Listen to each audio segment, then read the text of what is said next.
पहला पानी जियो है, चित भरिया सब कोई।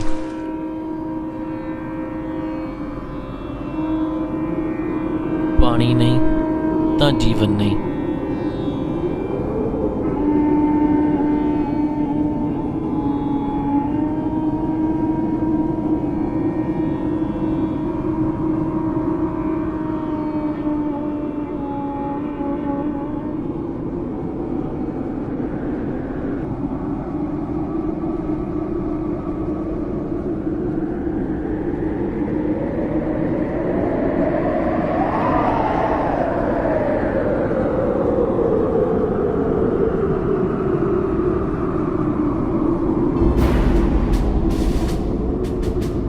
ਅੱਜ ਦੁਨੀਆ ਦੇ ਵਿੱਚ ਸਭ ਤੋਂ ਵੈਲਿਊਏਬਲ ਜਿਹੜੀ ਚੀਜ਼ ਆ ਉਹ ਪਾਣੀ ਹੈ। ਯੂਐਨਓ ਦੀ ਰਿਪੋਰਟ ਆ ਵੀ the basis of future wars amongst the nations would be portable water not oil.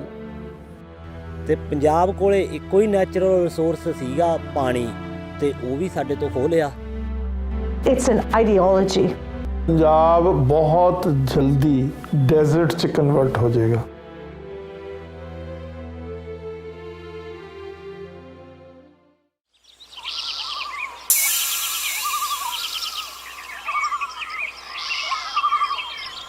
Punjab ਪੰਜ ਦਰਿਆਵਾਂ ਦੀ ਧਰਤੀ ਅੱਜ ਰੇਗਿਸਤਾਨ ਬਣਨ ਦੇ ਕਿਨਾਰੇ ਤੇ ਖੜੀ ਆ।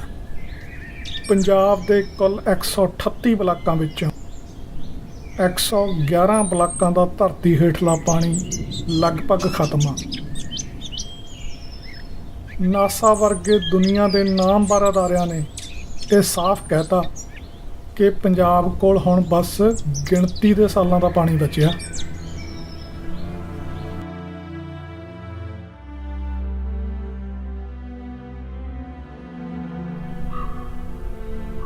ਪੰਜਾਬੀ ਸੱਭਿਅਤਾ ਦੀ ਹੋਂਦ ਅੱਜ ਖਤਰੇ 'ਚ ਆ। ਹੁਣ ਸਵਾਲ ਇਹ ਨਹੀਂ ਕਿ ਕੀ ਪੰਜਾਬ ਰੇਗਿਸਤਾਨ ਬਣ ਜੂ ਕਿ ਨਹੀਂ, ਹੁਣ ਤਾਂ ਗੱਲ ਸਿਰਫ ਇੰਨੀ ਕਾ ਕਿ ਕਿੰਨਾ ਕੁ ਸਮਾਂ ਰਹਿ ਗਿਆ। ਪੰਜਾਬੀਆਂ ਨੂੰ ਤਾਂ ਸ਼ਾਇਦ ਇਹ ਅੰਦਾਜ਼ਾ ਹੀ ਨਹੀਂ ਕਿ ਉਹਨਾਂ ਨਾਲ ਕੀ ਹੋਣ ਵਾਲਾ। ਪੰਜ ਦਰਿਆਵਾਂ ਦੀ ਧਰਤੀ ਮਾਰੂਥਲ ਬਣ ਜੂ। ਇਹ ਕਿਵੇਂ ਹੋ ਗਿਆ? ਕੌਣ ਜ਼ਿੰਮੇਵਾਰ ਹੈ ਇਸ ਲਈ? ਇਸ ਬੁਝਾਰਤ ਨੂੰ ਸਮਝਣ ਲਈ ਸਾਨੂੰ 70 ਸਾਲ ਪਿੱਛੇ ਇਹਦੀਆਂ ਜੜ੍ਹਾਂ 'ਚ ਜਾਣਾ ਪੈਣਾ। ਤੇ ਪੰਜਾਬ ਦੀ ਇਸ ਬਰਬਾਦੀ ਦੀ ਕਹਾਣੀ ਤਾਂ ਅਖੌਤੀ ਆਜ਼ਾਦੀ ਦੇ ਨਾਲ ਹੀ ਸ਼ੁਰੂ ਹੋ ਜਾਂਦੀ ਹੈ। 1947 ਮੈਂ ਇਹਨੂੰ ਆਜ਼ਾਦੀ ਨਹੀਂ ਕਹਿੰਦਾ। 1947 ਦੀ ਜਿਹੜੀ ਪੋਜੀਸ਼ਨ ਆ ਉਹ ਅੰਗਰੇਜ਼ਾਂ ਨੇ ਆਪ ਹੀ ਡਿਫਾਈਨ ਕੀਤੀ ਹੈ, ਟਰਾਂਸਫਰ ਆਫ ਪਾਵਰ। ਇੱਕ ਤਾਕਤ ਇੱਕ ਹੱਥ ਤੋਂ ਦੂਜੇ ਹੱਥ ਵਿੱਚ ਦਿੱਤੀ ਗਈ ਔਰ ਉਸ ਸਿਲਸਿਲੇ ਦੇ ਵਿੱਚ ਸਿੱਖਾਂ ਦੀ ਟੋਟਲ ਆਬਾਦੀ ਦਾ 2.5% ਜਿਹੜਾ ਬੰਦਾ ਮਾਰਿਆ ਗਿਆ। 40% ਸਾਡਾ ਸਿੱਖ ਜਗਤ ਉਜੜ ਗਿਆ। ਕਿਸੇ ਕੌਮ ਦਾ 40% ਬੰਦਾ ਉਜੜ ਜਾਵੇ ਔਰ ਉਹ ਸੜਕਾਂ 'ਤੇ ਆ ਕੇ ਬੈਠ ਜੇ, ਉਹਨੂੰ ਰਹਿਣ ਨੂੰ ਕੋਈ ਜਗ੍ਹਾ ਨਾ ਹੋਵੇ, ਖਾਣ ਨੂੰ ਕੁਛ ਨਾ ਹੋਵੇ, ਪਹਿਨਣ ਨੂੰ ਕੁਛ ਨਾ ਹੋਵੇ, ਤੁਸੀਂ ਉਸ ਦੀ ਦੁਰਦਸ਼ਾ ਦਾ ਅੰਦਾਜ਼ਾ ਲਾ ਸਕਦੇ ਹੋ। ਇੰਨਾ ਅਨਿਆਏ। ਫਿਰ ਜਿਹੜੇ ਉਸ ਏਰੀਆ ਦੇ ਵਿੱਚੋਂ ਪੱਛਮੀ ਪੰਜਾਬ ਵਿੱਚੋਂ ਭਾਵ ਪਾਕਿਸਤਾਨ ਵਿੱਚੋਂ ਉੱਠ ਕੇ ਇਸ ਪਾਸੇ ਆਏ 47 ਦੇ ਵਿੱਚ, ਉਹਨਾਂ ਦੇ ਨਾਲ ਕੀ ਹੋਣੀ ਬੀਤੀ। ਤਾਂ ਉਸ ਵਕਤ ਨਹਿਰੂ ਦੀ ਇਹ ਸਟੇਟਮੈਂਟ ਸੀ, ਜਦੋਂ ਇੱਥੋਂ ਦੇ ਗਵਰਨਰ ਨੇ ਇਹ ਗੱਲ ਕਹਿ ਦਿੱਤੀ ਸੀ ਕਿ ਵੀ ਇਹਨਾਂ ਨੂੰ ਦਿੱਲੀ ਦੇ ਚੁਫੇਰੇ 4-5 ਕਲੋਨੀਆਂ ਐਸੀਆਂ ਵਸਾ ਦਿੰਦੇ ਆ ਜਿੱਥੇ 5-5 ਲੱਖ ਜਿਹੜੇ ਉੱਥੋਂ ਉੱਜੜ ਕੇ ਆਏ ਲੋਕ ਨੇ ਉਹਨਾਂ ਨੂੰ ਦਿੱਲੀ ਦੇ 20-20 ਕਿਲੋਮੀਟਰ ਦੇ ਏਰੀਏ ਵਿੱਚ ਵਸਾ ਦਿੱਤਾ ਜਾਵੇ। ਤਾਂ ਨਹਿਰੂ ਨੇ ਨੱਕ ਚੜਾਉਂਦੇ ਹੋਏ ਕਿਹਾ ਸੀ ਕਿ ਇਹਨਾਂ ਨੂੰ ਦਿੱਲੀ ਤੋਂ 200-200 ਕਿਲੋਮੀਟਰ ਦੂਰ ਹੀ ਰੱਖ। ਪੰਜਾਬੀਆਂ ਦੇ ਵਿਹੜਿਆਂ 'ਚੋਂ ਤਾਂ ਹਲੇ 70 ਨਹੀਂ ਸੀ ਚੁੱਕੇ ਗਏ ਜਦੋਂ ਭਾਰਤ ਸਰਕਾਰ ਨੇ ਪੰਜਾਬ ਦੇ ਉਜਾੜੇ ਦਾ ਮੁੱਢ ਬੰਨ੍ਹਤਾ ਸੀ, ਪੰਜਾਬ ਦੇ ਦਰਿਆਵਾਂ ਨੂੰ ਲੁੱਟਣ ਦੇ ਮਾਸਟਰ ਪਲਾਨ ਦੇ ਨਾਲ। ਜੇ 47 ਤੋਂ ਪਹਿਲਾਂ ਪੰਜਾਬ ਦਾ ਕੋਈ ਪਾਣੀ ਬਾਹਰ ਜਾਂਦਾ ਸੀ ਤਾਂ ਉਹ ਸਿਰਫ ਬੀਕਾਨੇਰ ਨੂੰ ਜਾਂਦਾ ਸੀ। ਜਿਹੜੀ ਫਿਰੋਜ਼ਪੁਰ ਹੈੱਡਵਰਕਸ ਤੋਂ ਗੰਗ ਕਨਾਲ ਨਿਕਲਦੀ ਆ, ਜਿਹਨੂੰ ਬੀਕਾਨੇਰ ਫੀਡਰ ਵੀ ਕਹਿੰਦੇ ਨੇ, ਸਿਰਫ ਉਹੀ ਇੱਕ ਨਹਿਰ ਸੀ ਜੋ ਪੰਜਾਬ ਤੋਂ ਬਾਹਰ ਜਾਂਦੀ ਸੀ। ਉਹ ਵੀ ਮੁਫਤ ਨਹੀਂ ਸੀ। ਬੀਕਾਨੇਰ ਦਾ ਰਾਜਾ ਮਾਲੀਆ ਦਿੰਦਾ ਸੀ ਪੰਜਾਬ ਨੂੰ ਉਹਦਾ। 1947 ਤੱਕ ਉਸ ਪਾਣੀ ਦੇ ਪੰਜਾਬ ਨੂੰ ਪੈਸੇ ਮਿਲਦੇ ਰਹੇ ਨੇ। ਤੇ 47 ਤੋਂ ਬਾਅਦ ਭਾਰਤ ਸਰਕਾਰ ਨੇ ਸਭ ਤੋਂ ਪਹਿਲਾਂ ਕੰਮ ਹੀ ਇਹ ਕੀਤਾ, ਉਹ ਜਿਹੜਾ ਰਾਜਸਥਾਨ ਨੂੰ ਪਾਣੀ ਜਾਂਦਾ ਸੀ ਮੁਫਤ ਕਰਤਾ। ਸਿਰਫ ਇੰਨਾ ਹੀ ਨਹੀਂ, 1950 'ਚ ਨਹਿਰੂ ਸਮੇਂ ਪੰਜਾਬ ਦੇ ਦਰਿਆਵਾਂ ਨੂੰ ਜੋੜਨ ਦੀ ਜਿਹੜੀ ਮਾਸਟਰ ਪਲਾਨ 'ਤੇ ਕੰਮ ਸ਼ੁਰੂ ਹੋਇਆ, ਉਂਝ ਤਾਂ ਇਹਦਾ ਬਲੂਪ੍ਰਿੰਟ 48 'ਚ ਹੀ ਤਿਆਰ ਹੋ ਗਿਆ ਸੀ, ਪਰ 50 'ਚ ਇਹਦੇ 'ਤੇ ਬਕਾਇਦਾ ਕੰਮ ਸ਼ੁਰੂ ਹੋ ਗਿਆ ਸੀ। ਜਦੋਂ ਗੁਲਜ਼ਾਰੀ ਲਾਲ ਨੰਦਾ ਕੇਂਦਰ 'ਚ ਸਿੰਚਾਈ ਤੇ ਊਰਜਾ ਦਾ ਮੰਤਰੀ ਸੀ, ਉਹ ਪਲੈਨਿੰਗ ਕਮਿਸ਼ਨ ਦਾ ਵਾਈਸ ਚੇਅਰਮੈਨ ਵੀ ਸੀ। ਉਹਦੀ ਦੇਖ ਰੇਖ 'ਚ 2 ਵੱਡੇ ਪ੍ਰੋਜੈਕਟ, ਇੱਕ ਭਾਖੜਾ ਨੰਗਲ ਤੇ ਦੂਸਰਾ ਹਰੀਕੇ ਹੈਡਵਰਕਸ, ਇਹਨਾਂ ਤੇ ਕੰਮ ਸ਼ੁਰੂ ਹੋਇਆ। ਜਿਹੜਾ ਭਾਖੜਾ ਨੰਗਲ ਤੇ ਬਿਆਸ ਪ੍ਰੋਜੈਕਟ ਸੀ, ਇੱਕ ਤਾਂ ਮੇਨ ਉਹਦੇ 'ਚ ਭਾਖੜੇ ਡੈਮ ਦੀ ਉਸਾਰੀ ਸੀ ਤੇ ਦੂਸਰਾ ਬਿਆਸ ਦੇ ਪਾਣੀ ਨੂੰ ਸਤਲੁਜ 'ਚ ਪਾਉਣਾ, ਜਿਹਦੇ ਲਈ ਉਹਨਾਂ ਨੇ ਬਿਆਸ ਸਤਲੁਜ ਲਿੰਕ ਨਹਿਰ ਕੱਢੀ। ਦੇ ਵਿੱਚ ਕੀ ਕੀਤਾ ਕਿ ਹਿਮਾਚਲ ਪ੍ਰਦੇਸ਼ 'ਚ ਮੰਡੀ ਦੇ ਕੋਲ ਪਾਂਡੂ ਡੈਮ ਤੇ ਬਿਆਸ ਦੇ ਪਾਣੀ ਨੂੰ ਬੰਨ੍ਹ ਲਾ ਲਿਆ। ਉੱਥੋਂ 12 ਕਿਲੋਮੀਟਰ ਲੰਬੀ ਸੁਰੰਗ ਰਿਗਰ ਤੱਕ ਪੱਟੀ ਤੇ ਫਿਰ ਰਿਗਰ ਤੋਂ ਸੁੰਦਰਨਗਰ ਤੱਕ 20 ਕਿਲੋਮੀਟਰ ਲੰਬਾ ਓਪਨ ਚੈਨਲ ਆ, ਖੁੱਲ੍ਹੀ ਨਹਿਰ, ਉਹਦੇ ਰਾਹੀਂ ਪਾਣੀ ਲੈ ਕੇ ਗਏ। ਸੁੰਦਰਨਗਰ ਤੋਂ ਗਾਂਹ ਫਿਰ ਸਤਲੁਜ ਤੱਕ 12 ਕਿਲੋਮੀਟਰ ਲੰਬੀ ਸੁਰੰਗ ਆ, ਜਿਹੜੀ ਅਲਸੀਦ ਖੱਡ ਕੋਲ ਜਾ ਕੇ ਗੋਬਿੰਦ ਸਾਗਰ ਝੀਲ ਦੇ ਉੱਪਰਲੇ ਪਾਸੇ ਸਤਲੁਜ ਪੈਂਦੀ ਆ। ਇਹ ਜਿਹੜਾ ਸਾਰਾ ਸਤਲੁਜ ਦਾ ਤੇ ਬਿਆਸ ਦਾ ਪਾਣੀ ਆ, 75 ਲੱਖ ਏਕੜ ਫੁੱਟ ਤੋਂ ਜ਼ਿਆਦਾ ਪਾਣੀ ਆ, ਜਿਹਨੂੰ ਗੋਬਿੰਦ ਸਾਗਰ ਝੀਲ 'ਚ ਰੋਕਿਆ ਭਾਖੜੇ ਡੈਮ ਦੇ ਨਾਲ। ਤੇ ਭਾਖੜੇ ਤੋਂ ਜਿਹੜਾ ਪਾਣੀ ਛੱਡਿਆ ਵੀ ਜਾਂਦਾ ਟਰਬਾਈਨਸ ਦੇ ਥਰੂ, ਉਹਨੂੰ 13 ਕਿਲੋਮੀਟਰ ਹੇਠ ਆ ਕੇ ਨੰਗਲ ਡੈਮ 'ਤੇ ਰੋਕਿਆ ਹੋਇਆ। ਫਿਰ ਨੰਗਲ ਡੈਮ ਤੋਂ ਇਹ ਪਾਣੀ ਪੱਕੀਆਂ ਨਹਿਰਾਂ ਰਾਹੀਂ ਪੰਜਾਬ ਤੋਂ ਬਾਹਰ ਜਾਂਦਾ। ਆਹ ਜਿਹੜੀ ਭਾਖੜਾ ਮੇਨ ਲਾਈਨ ਆ 1954 ਦੀ ਨਿਕਲੀ, ਇਹਦੇ ਰਾਹੀਂ ਦਿੱਲੀ, ਹਰਿਆਣਾ ਤੇ ਰਾਜਸਥਾਨ ਤੱਕ ਪਾਣੀ ਜਾਂਦਾ। ਸਤਲੁਜ ਤਾਂ ਨਾਂ ਦਾ ਹੀ ਦਰਿਆ, ਇਹਦੇ 'ਚ ਤਾਂ ਪਾਣੀ ਆਉਂਦਾ ਹੀ ਉਦੋਂ ਆ ਜਦੋਂ ਹੜ੍ਹ ਆਉਣੇ ਨੇ, ਜਾਂ ਜਦੋਂ ਭਾਖੜਾ ਜਵਾਬ ਦਿੰਦਾ। ਤੇ ਇਸ ਦੇ ਨਾਲ ਦੂਜੇ ਪਾਸੇ 29 ਜਨਵਰੀ 1955 ਨੂੰ ਬਿਆਸ ਰਾਵੀ ਐਗਰੀਮੈਂਟ ਲਿਖਿਆ ਜਾਂਦਾ। ਆਪ ਹੀ ਲਿਖਣਾ, ਕਿਹੜਾ ਕਿਸੇ ਦੀ ਸਹਿਮਤੀ ਜ਼ਰੂਰੀ ਆ। ਫਿਰ ਉਸ ਐਗਰੀਮੈਂਟ ਰਾਹੀਂ ਰਾਵੀ ਦੇ ਪਾਣੀ ਨੂੰ ਪਠਾਨਕੋਟ ਕੋਲੋਂ ਮਾਧੋਪੁਰ ਹੈਡਵਰਕਸ, ਜਿਹੜਾ ਅੰਗਰੇਜ਼ਾਂ ਨੇ 1902 'ਚ ਬਣਾਇਆ ਸੀ ਮਾਝੇ ਦੀ ਸਿੰਚਾਈ ਲਈ, ਉੱਥੋਂ ਰਾਵੀ ਬਿਆਸ ਲਿੰਕ ਨਹਿਰ ਪੱਟੀ, ਜਿਹਦੇ ਰਾਹੀਂ ਰਾਵੀ ਦੇ ਪਾਣੀ ਨੂੰ ਬਿਆਸ 'ਚ ਪਾਇਆ। ਤੇ ਨਾਲ ਉਧਰ ਫਿਰੋਜ਼ਪੁਰ ਹੈਡਵਰਕਸ ਤੋਂ ਥੋੜ੍ਹਾ ਜਿਹਾ ਉੱਪਰ ਹਰੀਕੇ ਪੱਤਣ, ਜਿੱਥੇ ਸਤਲੁਜ ਤੇ ਬਿਆਸ ਮਿਲਦੇ ਨੇ, ਨਵਾਂ ਹੈਡਵਰਕਸ ਬਣਾ ਲਿਆ। ਹੁਣ ਹਰੀਕੇ ਤੇ ਰਾਵੀ ਦਾ ਪਾਣੀ, ਬਿਆਸ ਦਾ ਪਾਣੀ ਤੇ ਸਤਲੁਜ ਦਾ ਬਚਦਾ ਪਾਣੀ ਸਾਰਾ ਰੋਕ ਲਿਆ। ਤੇ ਜਿਹੜਾ ਫਿਰੋਜ਼ਪੁਰ ਹੈਡਵਰਕ ਸੀ, ਜਿੱਥੋਂ ਚੜ੍ਹਦੇ ਤੇ ਲਹਿੰਦੇ ਪੰਜਾਬ ਲਈ ਨਹਿਰਾਂ ਨਿਕਲੀਆਂ ਸੀ ਅੰਗਰੇਜ਼ਾਂ ਵੇਲੇ ਦੀਆਂ, ਉਹਦੇ ਲਈ ਬਚਿਆ ਹੀ ਕੁਛ ਨਹੀਂ। ਪਰ ਹਰੀਕੇ ਤੋਂ 2 ਪੱਕੀਆਂ ਨਹਿਰਾਂ ਕੱਢਤੀਆਂ ਰਾਜਸਥਾਨ ਲਈ। ਇੱਕ ਤਾਂ ਬੀਕਾਨੇਰ ਫੀਡਰ ਨੂੰ ਸਪਲਾਈ ਦੇਣ ਲਈ 1953 'ਚ, ਤੇ ਦੂਸਰੀ ਇੰਦਰਾ ਗਾਂਧੀ ਨਹਿਰ, ਜਿਹਨੂੰ ਰਾਜਸਥਾਨ ਫੀਡਰ ਵੀ ਕਹਿੰਦੇ ਨੇ, 1961 'ਚ ਕੱਢੀ ਆ, ਜਿਹੜੀ ਜੈਸਲਮੇਰ ਤੱਕ ਜਾਂਦੀ ਆ ਪੰਜਾਬ ਦਾ ਪਾਣੀ ਲੈ ਕੇ। ਜਦੋਂ ਭਾਰਤ ਸਰਕਾਰ ਨੇ ਰਾਜਸਥਾਨ ਦੇ ਥਾਰ ਮਾਰੂਥਲ ਦੀ ਸਿੰਚਾਈ ਲਈ ਹਰੀਕੇ ਤੋਂ ਪੱਕੀਆਂ ਨਹਿਰਾਂ ਕੱਢਣ ਦੀ ਯੋਜਨਾ ਵਰਲਡ ਬੈਂਕ ਅੱਗੇ ਪੇਸ਼ ਕੀਤੀ, ਤਾਂ ਉਸਨੇ ਇਸ ਪ੍ਰੋਜੈਕਟ ਨੂੰ ਇੱਕ ਡੂਵੀਅਸ ਤੇ ਇਕਨੋਮਿਕਲੀ ਅਨਜਸਟੀਫਾਈਏਬਲ ਪ੍ਰੋਜੈਕਟ ਕਹਿ ਕੇ ਰੱਦ ਕਰ ਦਿੱਤਾ ਸੀ। ਵਰਲਡ ਬੈਂਕ ਦੇ ਮਾਹਰਾਂ ਦੀ ਟੀਮ ਤਾਂ ਇਹ ਕਹਿੰਦੀ ਆ ਕਿ ਆਹ ਜਿਹੜਾ ਕੰਮ ਤੁਸੀਂ ਕਰਨ ਲੱਗੇ ਹੋ, ਇਹ ਪਾਣੀਆਂ ਦੀ ਵੀ ਬਰਬਾਦੀ ਆ ਤੇ ਪੰਜਾਬ ਦੀ ਵੀ। ਪਰ ਉਸ ਦੇ ਬਾਵਜੂਦ ਨਹਿਰਾਂ ਕੱਢਤੀਆਂ। 650 ਕਿਲੋਮੀਟਰ ਲੰਮੀ ਦਰਿਆਨੁਮਾ ਇਹ ਨਹਿਰ ਬੀਕਾਨੇਰ ਤੇ ਜੈਸਲਮੇਰ ਦੇ ਮਾਰੂਥਲ ਨੂੰ ਆਬਾਦ ਕਰਨ ਲਈ ਪੰਜਾਬ ਦਾ 7.6 ਮਿਲੀਅਨ ਏਕੜ ਫੁੱਟ ਪਾਣੀ ਲਿਜਾ ਰਹੀ ਹੈ। ਪੰਜਾਬੀਆਂ ਨੂੰ ਇਹ ਕਦੇ ਵੀ ਉਮੀਦ ਨਹੀਂ ਸੀ ਵੀ ਜੋ ਆਜ਼ਾਦੀ ਲਈ ਉਹਨਾਂ ਨੇ ਇੰਨੀਆਂ ਕੁਰਬਾਨੀਆਂ ਕੀਤੀਆਂ, ਉਹੀ ਆਜ਼ਾਦੀ ਉਹਨਾਂ ਦੇ ਪਾਣੀ, ਸੱਭਿਆਚਾਰ, ਬੋਲੀ, ਹਰ ਇੱਕ ਚੀਜ਼ ਨੂੰ ਹੜੱਪ ਕਰ ਜੂਗੀ। ਪੰਜਾਬ ਦਾ ਤੇ ਜਿਹੜਾ ਹਿੰਦੁਸਤਾਨ ਦਾ ਵਿੱਚ ਆਪਸ ਵਿੱਚ ਇੱਕ ਰਿਲੇਸ਼ਨਸ਼ਿਪ ਆ ਨਾ, ਇਹ 47 ਦੇ ਵਿੱਚ ਉਹਨੂੰ ਸਾਡਾ ਇੱਕ ਆਪਾਂ ਕਹਿੰਦੇ ਨਵਾਂ ਮਾਈਲਸਟੋਨ, ਇੱਕ ਨਵੇਂ ਤਰੀਕੇ ਨਾਲ ਬਾਹਰ ਆ ਰਿਹਾ, ਜਿਹੜਾ ਨਿਖਾਰ ਹੋਰ ਸਿੱਧੇ ਰੂਪ ਵਿੱਚ ਨਿਖਾਰ ਆ ਗਿਆ ਉਹਦਾ। ਬਟ ਜਿਹੜੀਆਂ ਪੋਲਿਸੀਜ਼ 1930s ਤੋਂ ਹੀ ਦੇਖੀ ਜੇ ਸਿੱਖਾਂ ਦੇ ਪ੍ਰਤੀ ਕੀ ਹੋ ਗਈਆਂ ਸੀ, ਇਹ ਫੋਰਸ਼ੈਡੋਇੰਗ ਸਾਨੂੰ 47 ਤੋਂ ਪਹਿਲਾਂ ਹੀ ਮਿਲ ਗਈ ਸੀਗੀ। ਕਾਂਗਰਸ ਵਾਲਿਆਂ ਨੇ ਇੱਕ ਪ੍ਰੋਮਿਸ ਕੀਤਾ ਸੀ ਵੀ ਜਦੋਂ ਅਸੀਂ ਆਜ਼ਾਦ ਹੋਵਾਂਗੇ, ਅੰਗਰੇਜ਼ ਚਲੇ ਜਾਣਗੇ, ਤਾਂ ਉਸ ਤੋਂ ਬਾਅਦ ਅਸੀਂ ਹਿੰਦੁਸਤਾਨ ਨੂੰ ਲਿੰਗੁਇਸਟਿਕ ਤੇ ਕਲਚਰਲ ਤੇ ਜੀਓਗ੍ਰਾਫੀਕਲ ਬੇਸਿਸ ਦੇ ਉੱਤੇ ਅੱਡ ਸਟੇਟਾਂ 'ਚ ਵੰਡਾਂਗੇ। ਵੰਡ ਦੇ ਉਜਾੜੇ ਪਿੱਛੋਂ ਮੁੜ ਵਸੇਬੇ ਵਿੱਚ ਹੋਏ ਧੋਖੇ ਦੇ ਜ਼ਖਮ ਅਜੇ ਅੱਲੇ ਹੀ ਸਨ ਕਿ ਪੰਜਾਬ ਵਿੱਚ ਹੀ ਪੰਜਾਬੀ ਬੋਲੀ ਦੀ ਹੋਂਦ ਖਤਰੇ ਵਿੱਚ ਜਾ ਪਈ।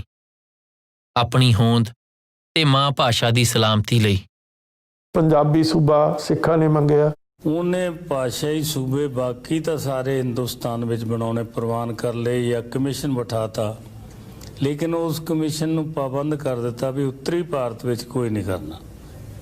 ਤੇ ਤੁਸੀਂ ਹੈਰਾਨ ਹੋਵੋਗੇ ਵੀ ਉਸ ਵੇਲੇ ਦੀ ਲੀਡਰਸ਼ਿਪ ਨੇ, ਉਸ ਵੇਲੇ ਦੀ ਸਰਕਾਰ ਨੇ, ਉਹਨਾਂ ਨੇ ਬੈਨ ਕਰ ਦਿੱਤਾ ਕਿ ਤੁਸੀਂ ਪੰਜਾਬੀ ਸੂਬਾ ਜ਼ਿੰਦਾਬਾਦ ਵੀ ਨਹੀਂ ਕਹਿ ਸਕਦੇ। ਟਾਈਮ ਮੈਗਜ਼ੀਨ ਦੇ ਵਿੱਚ ਨਹਿਰੂ ਨੇ ਸਟੇਟਮੈਂਟ ਦਿੱਤੀ ਸੀ ਕਿ ਮੈਨੂੰ ਜ਼ਰੂਰਤ ਪਈ ਤਾਂ ਮੈਂ ਸਿਵਲ ਵਾਰ ਕਰ ਲੂੰਗਾ, ਪਰ ਮੈਂ ਪੰਜਾਬੀ ਸੂਬਾ ਕਦੇ ਕੰਸੀਡ ਨਹੀਂ ਕਰਨਾ। ਡੇਢ ਦਹਾਕੇ ਦੀ ਲੰਮੀ ਜੱਦੋ ਜਹਿਦ ਤੋਂ ਬਾਅਦ It was a long run struggle in which about 65,000 people had to court arrest, and ultimately when Punjabi Suba was formed, it was not according to the wishes of the people. ਇੱਕ line ਦਾ resolution ਸੀ Congress working committee ਦੇ ਵਿੱਚ ਕਿ the Punjabi speaking area be carved out of this state of Punjab. ਕੋਈ ਹਰਿਆਣੇ ਦਾ reference ਨਹੀਂ ਸੀ ਉਸ ਦੇ ਵਿੱਚ।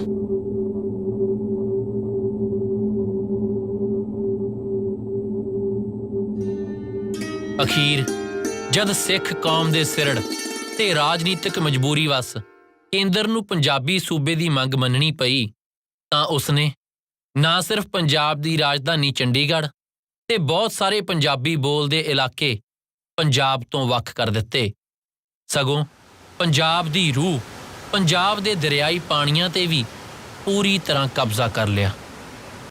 ਉਹਨਾਂ ਨੇ ਰੀਆਰਗੇਨਾਈਜੇਸ਼ਨ ਜਿਹੜਾ ਬਿੱਲ ਸੀ ਉਸ ਦੇ ਵਿੱਚ 3 ਕਲੌਜ਼ਸ ਇੰਡਕਟ ਕਰਤੀਆਂ, 78, 79, 80।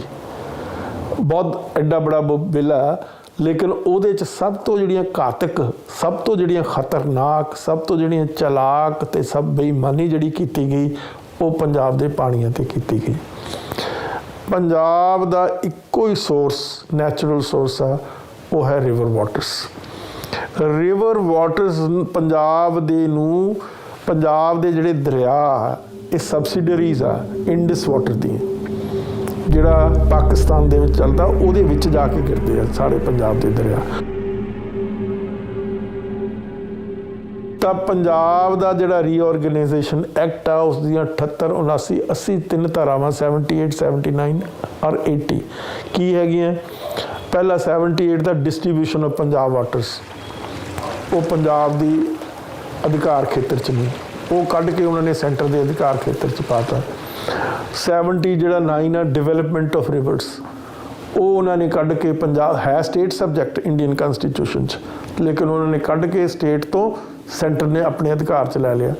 ਫਿਰ ਤੀਜੀ ਜਿਹੜੀ ਧਾਰਾ 80 control of Punjab river headworks, ਉਹ ਸਟੇਟ ਦਾ ਸਬਜੈਕਟ ਆ, ਉਹਨਾਂ ਨੇ ਕੱਢ ਕੇ ਸੈਂਟਰ ਦੇ ਕੋਲ ਲੈ ਗਏ। ਜਿਹੜੀਆਂ ਦੂਸਰੀਆਂ ਸਟੇਟਾਂ ਭਾਰਤ ਦੇ ਵਿੱਚ ਡਿਵਾਈਡ ਹੋਈਆਂ, ਇੱਕ ਦੀਆਂ 2 ਸਟੇਟਾਂ ਬਣੀਆਂ, ਕਿਸੇ ਦੇ ਵਿੱਚ ਇਹੋ ਜਿਹੇ ਜਿਹੜੀਆਂ ਕਲੌਜ਼ਸ ਨਹੀਂ ਪਾਈਆਂ ਗਈਆਂ, ਪਰ ਪੰਜਾਬ ਤੇ ਹਰਿਆਣਾ ਤੇ ਹਿਮਾਚਲ ਪ੍ਰਦੇਸ਼ ਜਦੋਂ ਬਣੇ ਇਹਦੇ ਵਿੱਚ ਇਹ ਕਲੌਜ਼ਸ ਪਾਈਆਂ ਗਈਆਂ। ਜਿਹੜੇ ਲੀਗਲ ਮਾਹਰ ਆ ਜਾਂ ਪਾਣੀਆਂ ਦੇ ਮਾਹਰ ਆ, ਉਹ ਕਹਿੰਦੇ ਵੀ ਇਹ ਜਿਹੜੀਆਂ ਕਲੌਜ਼ਸ ਆ ਇਹ ਦੇਸ਼ ਦੇ ਕਾਨੂੰਨ ਦੇ ਅਨੁਸਾਰ ਗੈਰ ਸੰਵਿਧਾਨਕ ਆ। ਇਹ ਗੱਲ ਕੀ ਪੰਜਾਬ ਦਿੱਲੀ ਤਖਤ ਦੀ ਮਨਜ਼ੂਰੀ ਤੋਂ ਬਗੈਰ ਇੱਕ ਸੂਆ ਤੱਕ ਨਹੀਂ ਪੱਟ ਸਕਦਾ। ਅੰਤਰਰਾਸ਼ਟਰੀ ਰਿਪੇਰੀਅਨ ਲਾਅ ਦੀ ਤਾਂ ਗੱਲ ਹੀ ਛੱਡੋ।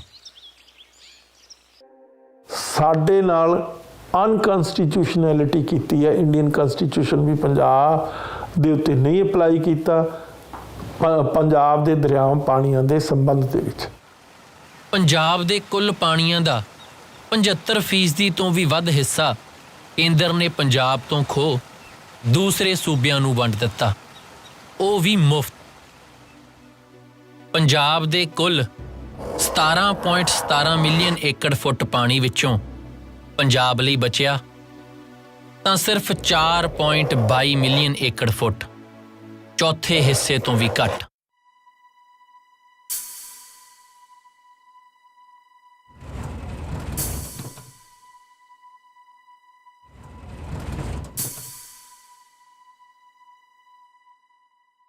ਕੋਈ ਸਮਝੌਤਾ ਨਹੀਂ ਸੀ, ਕੋਈ ਸਹਿਮਤੀ ਨਹੀਂ ਸੀ ਪੰਜਾਬ ਦੀ। ਬਸ ਅਵਾਰਡ ਜਾਰੀ ਕਰਤਾ ਇੰਦਰਾ ਗਾਂਧੀ ਨੇ, ਸਿੱਧਾ ਤਾਨਾਸ਼ਾਹੀ ਹੁਕਮ। ਗਿਆਨੀ ਜੈਲ ਸਿੰਘ ਮੁੱਖ ਮੰਤਰੀ ਸੀ ਉਦੋਂ ਪੰਜਾਬ ਦਾ, ਜਦੋਂ 24 ਮਾਰਚ 1976 ਨੂੰ ਇੰਦਰਾ ਗਾਂਧੀ ਦੇ ਇਸ ਹੁਕਮ ਨੇ ਪੰਜਾਬ ਦਾ 75% ਤੋਂ ਜ਼ਿਆਦਾ ਪਾਣੀ ਲੁੱਟ ਲਿਆ, ਭਿਖਾਰੀ ਬਣਾਤਾ ਪੰਜਾਬ ਨੂੰ। ਪੰਜਾਬ ਆਪਣੀਆਂ ਫਸਲਾਂ ਦੀਆਂ ਜ਼ਰੂਰਤਾਂ ਪੂਰੀਆਂ ਕਰਨ ਲਈ ਪਾਣੀ ਕੱਢੇ ਧਰਤੀ ਹੇਠੋਂ। ਉਸ ਲਈ ਡੀਜ਼ਲ ਲਵੇ ਮੁੱਲ ਦਾ, ਕੋਲਾ ਲਵੇ ਮੁੱਲ ਦਾ, ਤੇ ਖੁਦ ਆਪਣਾ ਪਾਣੀ ਦੇਵੇ ਮੁਫਤ ਵਿੱਚ। ਨਾ ਪੰਜਾਬ ਨੂੰ ਇਸ ਟਾਈਮ 69 ਮਿਲੀਅਨ ਏਕੜ ਫੁੱਟ ਪਾਣੀ ਦੀ ਲੋੜ ਆ, ਜਿਹਦੇ ਵਿੱਚੋਂ 54 ਮਿਲੀਅਨ ਏਕੜ ਸਾਨੂੰ ਸਾਡੀਆਂ ਐਗਰੀਕਲਚਰ ਦੀਆਂ ਲੋੜਾਂ ਪੂਰੀਆਂ ਕਰਨ ਲਈ ਚਾਹੀਦਾ, ਤੇ ਆਪਣਾ ਜਿਹੜਾ ਹੈਗਾ 10 ਮਿਲੀਅਨ ਏਕੜ ਫੁੱਟ ਚਾਹੀਦਾ ਸਾਨੂੰ ਸ਼ਹਿਰਾਂ ਦੀਆਂ ਜ਼ਰੂਰਤਾਂ ਲਈ, ਤੇ 5 ਮਿਲੀਅਨ ਏਕੜ ਚਾਹੀਦਾ ਸਾਨੂੰ ਜਿਹੜੀ ਸਾਡੀ ਇੰਡਸਟਰੀ ਆ ਉਹਦੀਆਂ ਜ਼ਰੂਰਤਾਂ ਪੂਰੀਆਂ ਕਰਨ ਲਈ। 1 ਮਿਲੀਅਨ ਏਕੜ ਫੁੱਟ ਪਾਣੀ ਦਾ ਭਾਵ ਆ ਜੇ 10 ਲੱਖ ਏਕੜਾਂ ਦੇ ਵਿੱਚ 1 ਫੁੱਟ ਪਾਣੀ ਭਰਿਆ ਹੋਵੇ। ਤੇ ਪੰਜਾਬ ਦੇ ਦਰਿਆਵਾਂ ਦੇ ਵਿੱਚ ਜੇ ਟੋਟਲ ਪਾਣੀ ਵੀ ਆਪਾਂ ਯੂਟੀਲਾਈਜ਼ ਕਰੀਏ, ਜਿੰਨਾ ਟੋਟਲ ਪਾਣੀ ਪੰਜਾਬ ਦੇ ਦਰਿਆਵਾਂ 'ਚ ਇਸ ਟਾਈਮ ਅਵੇਲੇਬਲ ਆ, ਉਹਦੇ ਨਾਲ ਸਾਡਾ ਅੱਧਾ ਪਾਣੀ ਵੀ ਪੂਰਾ ਨਹੀਂ ਹੁੰਦਾ ਜਿੰਨੀ ਸਾਡੀ ਸਾਲ ਦੀ ਜ਼ਰੂਰਤ।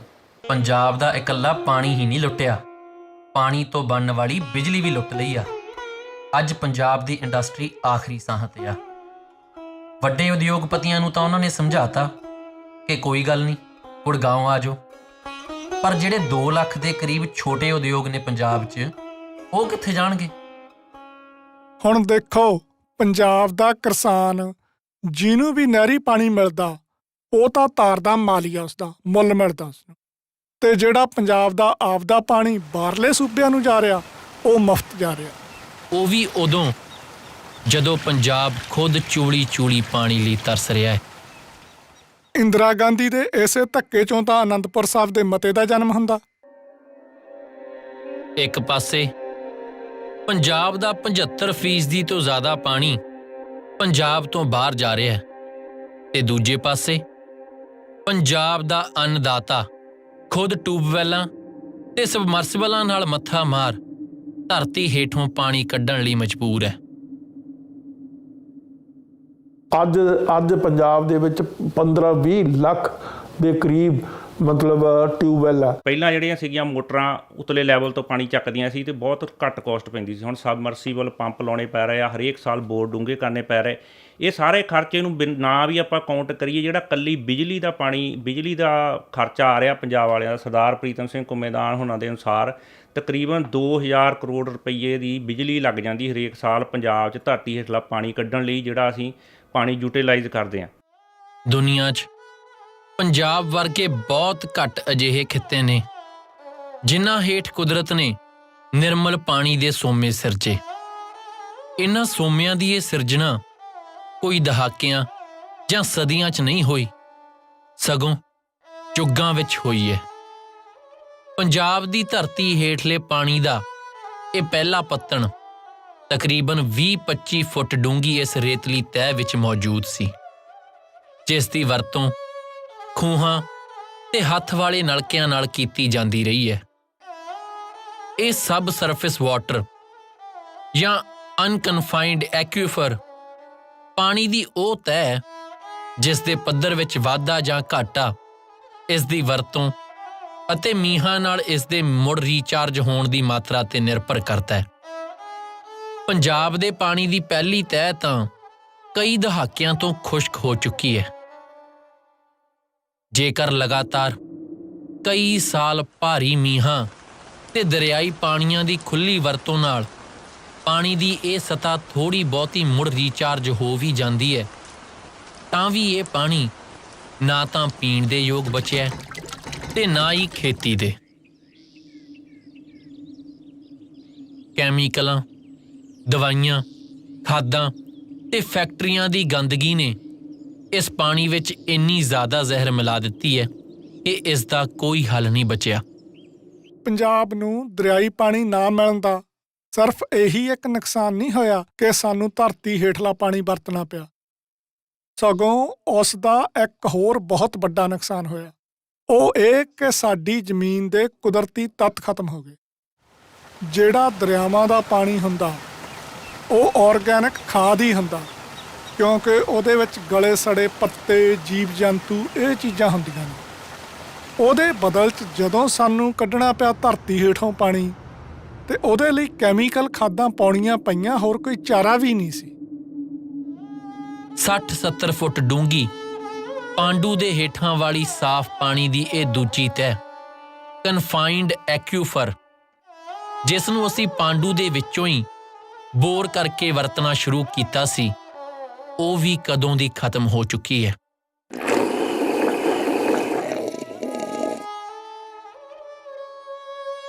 ਸਖਤ ਕਲੇ ਦੀ ਤਹਿ ਹੇਠਲੇ ਇਸ ਪਾਣੀ ਨੂੰ ਧਰਤੀ ਉੱਪਰਲੇ ਪਾਣੀ ਨਾਲ ਰੀਚਾਰਜ ਨਹੀਂ ਕੀਤਾ ਜਾ ਸਕਦਾ।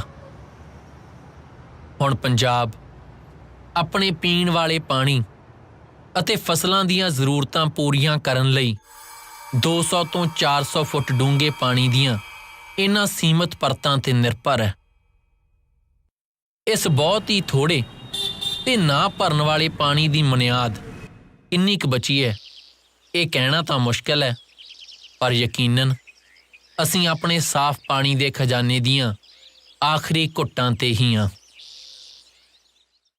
ਹੁਣ ਧਰਤੀ ਦੇ ਹੇਠੋਂ ਕੱਢਿਆ ਗਿਆ ਪਾਣੀ, ਇਹਦਾ ਨਾਸਾ ਨੇ ਇੱਕ ਸਟੱਡੀ ਦਿੱਤੀ ਹੋਈ ਹੈ ਕਿ ਉਹ ਕਹਿ ਰਿਹਾ ਕਿ ਜਿਹੜਾ ਨਾਰਥ ਇੰਡੀਆ ਹੈਗਾ, ਜਿਹੜਾ ਕਿ ਉਹਨਾਂ ਨੇ ਸਟੱਡੀ ਕੀਤੀ ਹੈ, ਜੇਕਰ ਉੱਥੇ ਪਾਣੀ ਦੇ ਐਕਵਾਫਾਇਰ ਦਾ ਨਾ ਦੇਖਿਆ ਗਿਆ ਧਿਆਨ ਨਾਲ, ਇਹ ਤਾਂ ਥੋੜ੍ਹੇ ਦਿਨਾਂ ਵਿੱਚ ਖਤਮ ਹੋ ਜਾਊ, ਤਾਂ ਇਹਨੂੰ ਹਜ਼ਾਰਾਂ ਸਾਲ ਲੱਗ ਜਾਣਗੇ। ਇਹਦਾ ਮਤਲਬ ਕੀ ਹੈ ਕਿ ਸਾਡੇ ਕੋਲ ਜਿੰਨੀ ਜਗ੍ਹਾ ਅੱਜ ਵਾਹੀਯੋਗ ਜ਼ਮੀਨ ਪੰਜਾਬ ਦੇ ਵਿੱਚ ਆ, ਉਹਦਾ ਪਾਣੀ ਤਾਂ ਜਿਹੜੇ ਜੇਕਰ ਆਪਾਂ ਨੂੰ ਸਾਰਾ ਪਾਣੀ ਵੀ ਜਿਹੜਾ ਅਸੀਂ ਦੂਜੀਆਂ ਸਟੇਟਾਂ ਨੂੰ ਦੇ ਰਹੇ ਹਾਂ, ਜੇ ਅਸੀਂ ਉਹ ਵੀ ਰੱਖ ਲਈਏ ਨਾ, ਤਾਂ ਵੀ ਅਸੀਂ ਡੈਫੀਸ਼ੀਐਂਟ ਸਟੇਟ ਦੇ ਤੌਰ ਦੇ ਉੱਤੇ ਹੈਗੇ ਆ। ਪੰਜਾਬ ਦੀ ਜ਼ਮੀਨ ਹੇਠਲਾ ਪਾਣੀ ਅੱਜ ਜਿਸ ਪੱਧਰ ਤੇ ਪਹੁੰਚ ਚੁੱਕਾ ਹੈ, ਪੰਜਾਬ ਬਹੁਤ ਜਲਦੀ ਡੈਜ਼ਰਟ 'ਚ ਕਨਵਰਟ ਹੋ ਜਾਏਗਾ। 5 ਦਰਿਆਵਾਂ ਦੀ ਇਸ ਧਰਤੀ ਕੋਲ ਤਾਂ ਅੱਜ ਪੀਣ ਲਈ ਪੂਰਾ ਪਾਣੀ ਨਹੀਂ।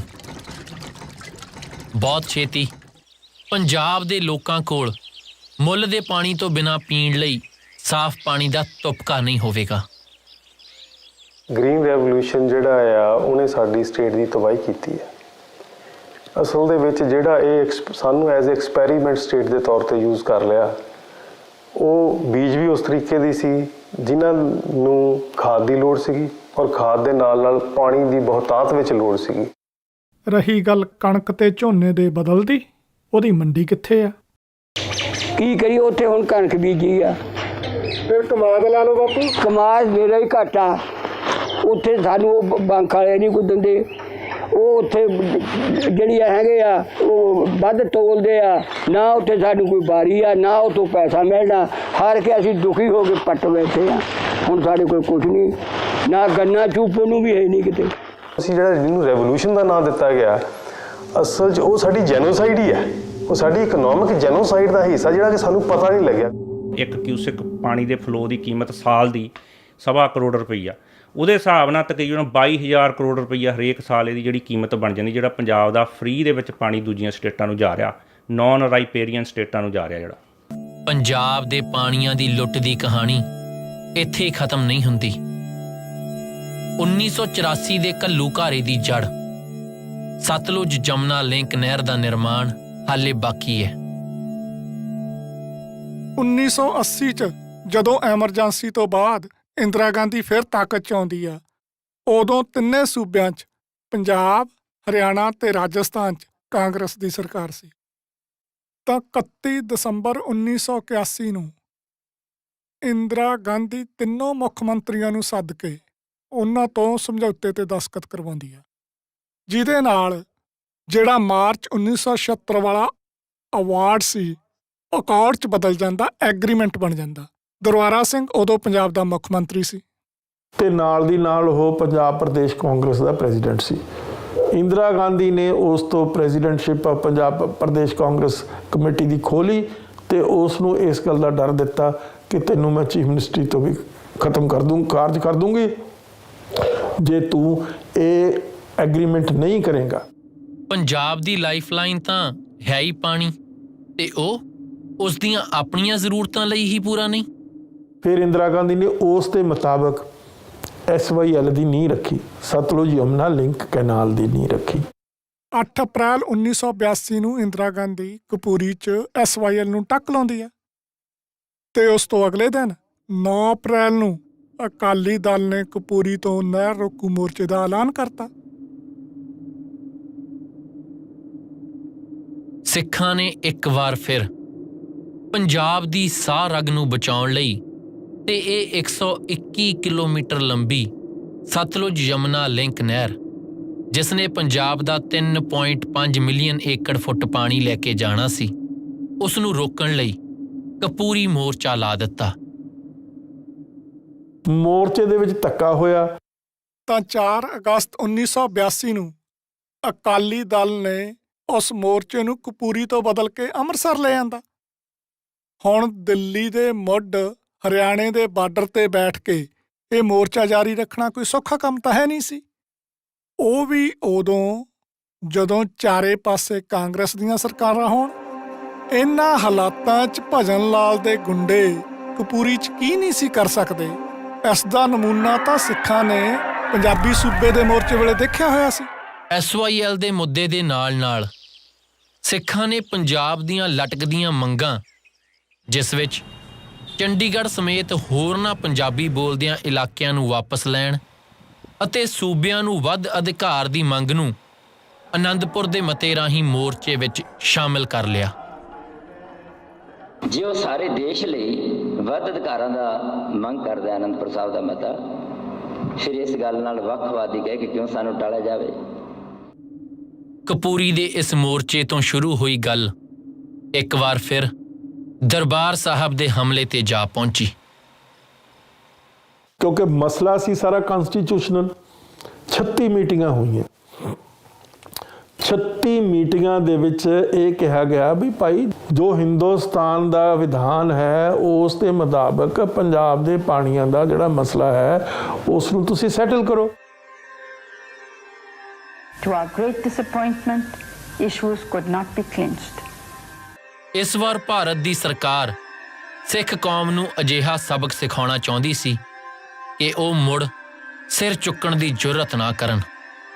ਉਹਨਾਂ ਨੇ ਪੰਜਾਬ ਦੇ ਵਿੱਚ ਸਿੱਖ ਫਾਰਮਰਸ ਨੂੰ ਖਤਮ ਕਰਨਾ ਸੀ, ਪੰਜਾਬ ਦੀ ਇਕਨੋਮੀ ਨੂੰ ਡਿਸਟਰੋਏ ਕਰਨਾ ਸੀ, ਕਿਉਂਕਿ ਸਾਡੀ ਜਿਹੜੀ ਇਕਨੋਮੀ ਹੈ ਐਗਰੀਕਲਚਰ ਬੇਸਡ ਇਕਨੋਮੀ ਹੈ। ਜੇਕਰ ਵੇਖਦੇ ਹੋ ਕਿਸੇ ਕੌਮ ਨੂੰ ਖਤਮ ਕਰਨ ਦੇ ਵਿੱਚ ਤੇ ਇਹੀ ਜਿਹੜੇ ਉਹਦੇ ਆਰਥਿਕ ਸਰੋਤਾਂ ਦਾ ਲੱਕ ਤੋੜਿਆ ਜਾਂਦਾ ਹੈ।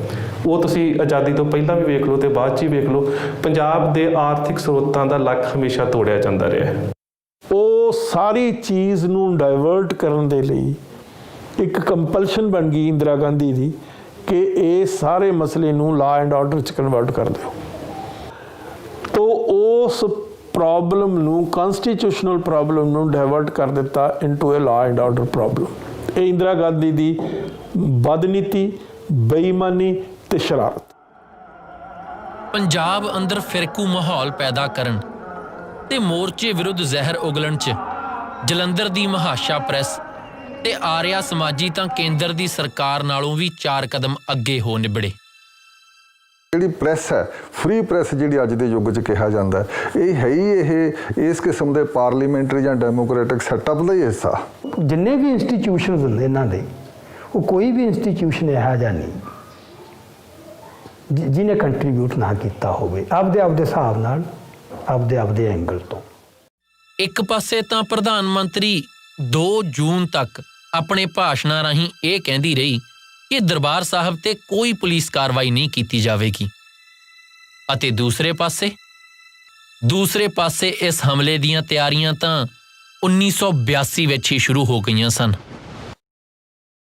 ਸਰਕਾਰ ਜਦੋਂ ਕਹਿੰਦੀ ਹੈ ਕਿ 1984 ਐਜ਼ ਅ ਲਾਸਟ ਰਿਜ਼ੋਰਟ ਉਸ ਵੇਲੇ ਦੀ ਪ੍ਰਾਈਮ ਮਿਨਿਸਟਰ ਪ੍ਰਧਾਨ ਮੰਤਰੀ ਇੰਦਰਾ ਗਾਂਧੀ ਤੇ ਜਾ ਕੇ ਦੂਰਦਰਸ਼ਨ ਤੇ ਕਹਿੰਦੀ ਆ ਇਹ ਸਰਾਸਰ ਝੂਠ ਆ, ਕਿਉਂਕਿ ਜਿਹਨੇ ਇਹਦੀ ਪਲੈਨਿੰਗ ਕੀਤੀ ਹੈ ਉਹਨਾਂ ਦਾ ਆਪਣਾ ਜਰਨੈਲ lieutenant general S K Sinha ਕਹਿੰਦਾ ਕਿ ਮੈਨੂੰ 18 ਮਹੀਨੇ ਪਹਿਲਾਂ ਇਹਦੀ ਤਿਆਰੀ ਕਰਨ ਲਈ ਕਿਹਾ ਗਿਆ ਸੀ। ਉਹ ਤਾਂ ਇੱਥੇ ਤੱਕ ਕਹਿੰਦਾ ਮੈਂ ਤਿਆਰੀ ਵੀ ਕਰ ਲਈ ਸੀ ਅਤੇ ਮੈਂ personal as a citizen of India ਵੀ ਮੈਂ ਕਿਹਾ ਕਿ ਇਹ ਪੋਲੀਟੀਕਲ ਮਾਮਲਾ ਹੈਗਾ, ਮੈਨੂੰ ਦੱਸੋ, ਮੈਂ ਇਹਦੀ ਮੀਡੀਏਸ਼ਨ ਕਰਾਉਣ ਲਈ ਤਿਆਰ ਹਾਂ as a citizen of India. ਉਹ ਵੀ ਗੱਲ ਠੁਕਰਾ ਦਿੱਤੀ PMO ਆਫਿਸ ਨੇ। ਇਹਦਾ ਮਤਲਬ ਹੈ ਕਿ ਤਿਆਰੀਆਂ ਤਾਂ 82 'ਚ ਹੋ ਰਹੀਆਂ ਨੇ ਤੇ ਉਦੋਂ 82 ਤੱਕ ਤਾਂ ਹਰਿਮੰਦਰ ਸਾਹਿਬ ਦੇ ਉੱਪਰ ਕੋਈ ਮੋਰਚਾਬੰਦੀ ਨਹੀਂ। ਤੇ ਫਿਰ ਦਰਬਾਰ ਸਾਹਿਬ ਤੇ ਹਮਲੇ ਲਈ ਜੋ ਦਿਨ ਚੁਣਿਆ ਗਿਆ, ਇਹਨਾਂ ਨੇ ਜਾਣ ਬੁੱਝ ਕੇ ਗੁਰੂ ਅਰਜਨ ਮਹਾਰਾਜ ਜੀ ਦਾ ਸ਼ਹੀਦੀ ਪੁਰਬ ਵਾਲਾ ਦਿਹਾੜਾ ਚੁਣਿਆ ਤਾਂ ਕਿ ਸ਼ਹੀਦੀ ਪੁਰਬ ਤੇ ਵੱਧ ਤੋਂ ਵੱਧ ਸਿੱਖ ਸੰਗਤਾਂ ਦਰਬਾਰ ਸਾਹਿਬ ਦੇ ਅੰਦਰ ਆ ਜਾਣ ਤਾਂ ਕਿ ਉਹਨਾਂ ਸਾਰਿਆਂ ਦੀ ਕਤਲੇਆਮ ਕੀਤੀ ਜਾ ਸਕੇ। ਸੋ ਇਹ ਜਿਹੜਾ ਝੂਠ ਵਾਰ-ਵਾਰ ਦੁਹਰਾਇਆ ਜਾਂਦਾ, ਉਹਨਾਂ ਦੇ ਆਪਣੇ ਡਾਕੂਮੈਂਟਸ ਦੇ ਮੁਤਾਬਕ ਤੇ ਉਹਨਾਂ ਦੇ ਆਪਣੇ ਪਲੈਨਰਸ ਦੇ ਮੁਤਾਬਕ ਜਿੰਨੇ ਵੀ ਸਾਡੇ ਕੋਲ ਤੱਥ ਨੇ, ਫੈਕਟਸ ਨੇ, ਇਹ ਲੋਕਤੰਤਰ ਦੇ ਕੇਂਦਰ ਦੀ ਗੱਲ ਹੀ ਨਹੀਂ ਰਹਿ ਜਾਂਦੀ, ਕਿਉਂਕਿ ਲੋਕਤੰਤਰ ਦੇ ਕੇਂਦਰ ਉਸ ਵੇਲੇ ਸੈਮਾ ਡਿਕਟੇਟਰਸ਼ਿਪ ਫਾਰਮ ਵਿੱਚ ਬਾਹਰ ਆ ਚੁੱਕੇ ਸੀ ਤੇ ਉਹਨਾਂ ਦਾ ਜਰਨਲਿਸਟ ਨੂੰ ਬਾਹਰ ਕਰ ਦੇਣਾ ਪੂਰੇ ਪੰਜਾਬ 'ਚੋਂ। ਸੋ ਕੌਣ ਲੁਕਾ ਰਿਹਾ ਕਿਹੜੀ ਗੱਲ ਨੂੰ, ਬੜਾ ਜ਼ਾਹਿਰ ਹੈਗਾ। So we objected to this, and he said, you've got to go for your safety. So I argued with him. I said, look, if it's for our safety we've got to go, we should go in the daytime because it's dark now and it'll be unsafe. Of course, why I was actually arguing that was because if we went in the daytime, we might hope to see something.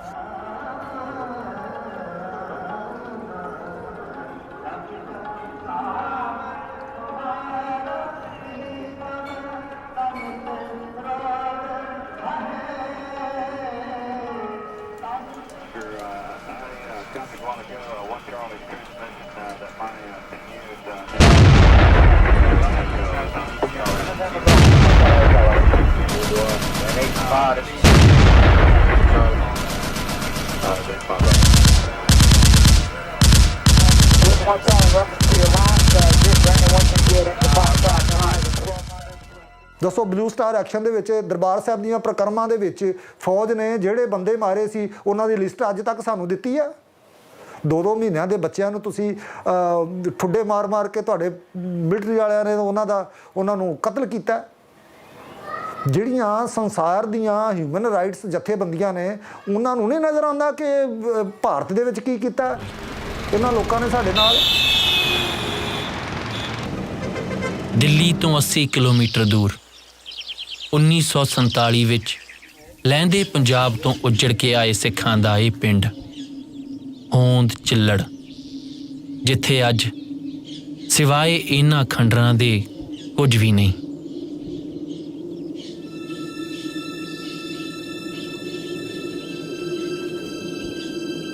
ਪਰ ਹੈਰਾਨੀ ਦੀ ਗੱਲ ਇਹ, 2 ਨਵੰਬਰ 1984 ਨੂੰ ਹਰਿਆਣੇ ਦੇ ਨਕਸ਼ੇ ਤੋਂ ਮਿਟਾਏ ਸਿੱਖਾਂ ਦੇ ਇਸ ਪਿੰਡ ਬਾਰੇ ਸੰਨ 2010 ਤੱਕ ਨਾ ਕੋਈ ਖਬਰ, ਨਾ ਕੋਈ ਤਫਤੀਸ਼ ਤੇ ਨਾ ਕੋਈ ਪੁਲਿਸ ਕਾਰਵਾਈ, ਜਿਵੇਂ ਕਦੇ ਕੁਝ ਹੋਇਆ ਹੀ ਨਾ ਹੋਵੇ।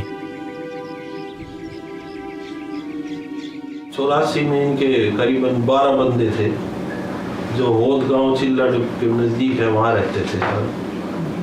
तो सारा परिवार ही ख़त्म हो गया था। ये यहाँ रिवाड़ी में आई हुई थी अपने मामों के घर, और भैंस भूसे ने मार दिया था इसको, इसलिए डॉक्टर के दिखाने के लिए 6 साल उम्र थी तब इसकी। 12 बंदे थे, सारे ख़त्म हो गए थे। मम्मी पापा भाई बहन सारे जो भी थे 12 बंदे, दादा दादी बुआ सब वहीं थे।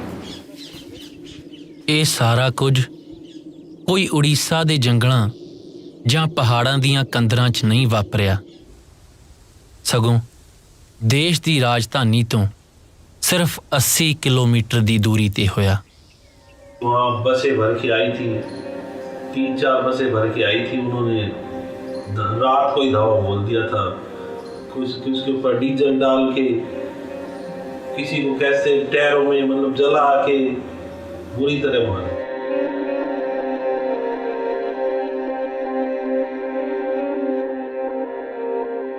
ਆਪਣੀ ਬਾਂਹ ਦੇ ਇਲਾਜ ਲਈ ਨਾਨਕੇ ਘਰ ਆਈ 6 ਵਰ੍ਹਿਆਂ ਦੀ ਇਸ ਮਾਸੂਮ ਸੁਰਜੀਤ ਕੌਰ ਨੂੰ ਕੀ ਪਤਾ ਸੀ ਕਿ ਉਸ ਨੂੰ ਮੁੜ ਆਪਣਾ ਘਰ ਨਸੀਬ ਹੀ ਨਹੀਂ ਹੋਵੇਗਾ। ਬਾਂਹ ਦੀ ਤਕਲੀਫ ਤਾਂ ਉਸ ਨੂੰ ਯਾਦ ਨਹੀਂ, ਪਰ 5 ਸਾਲਾਂ ਦਾ ਉਹ ਇੱਕ ਪਲ ਉਸ ਨੂੰ ਅੱਜ ਵੀ ਯਾਦ ਹੈ। ਜਦੋਂ ਉਹ ਦਰਵਾਜ਼ੇ ਮੂਹਰੇ ਬੈਠ ਆਪਣੇ ਮਾਂ ਪਿਓ ਨੂੰ ਉਡੀਕਦੀ ਰਹਿੰਦੀ ਕਿ ਕਦ ਉਹ ਆਉਣ ਤੇ ਕਦ ਉਹ ਆਪਣੇ ਭੈਣ ਭਰਾਵਾਂ ਕੋਲ ਘਰ ਜਾਵੇ।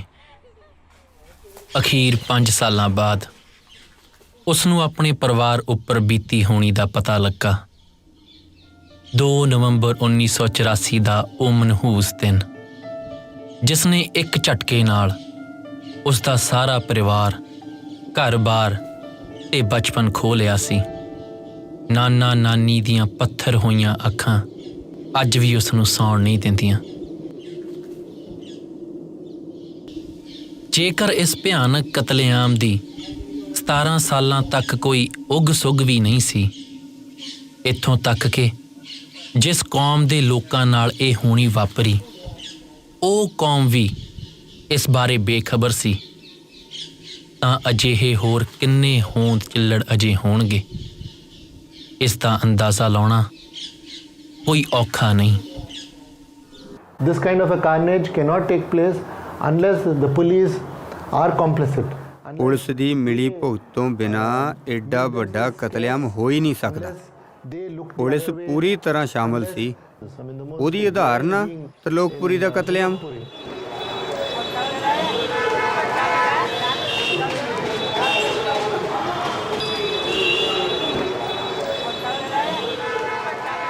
ਜਮਨਾ ਪਾਰ ਦੇ ਇਸ ਇਲਾਕੇ ਦਾ ਦੁਖਾਂਤ ਸਿਰਫ ਇਹ ਨਹੀਂ ਕਿ ਇੱਥੋਂ ਦੇ ਸਾਰੇ ਸਿੱਖ ਆਦਮੀ ਕੋਹ ਕੇ ਮਾਰ ਮੁਕਾਏ, ਸਗੋਂ ਇਸ ਦਾ ਦੁਖਾਂਤ ਇਹ ਵੀ ਹੈ ਕਿ ਜੋ ਬੇਪਤੀ ਸਿੱਖ ਬੀਬੀਆਂ ਦੀ ਇੱਥੇ ਹੋਈ, ਉਹ ਸ਼ਾਇਦ ਪੂਰੇ ਸਿੱਖ ਇਤਿਹਾਸ ਵਿੱਚ ਕਦੇ ਨਹੀਂ ਹੋਈ, ਨਾ ਮੁਗਲ ਹਕੂਮਤ ਸਮੇਂ ਤੇ ਨਾ ਹੀ ਅੰਗਰੇਜ਼ ਸਾਮਰਾਜ ਹੇਠ।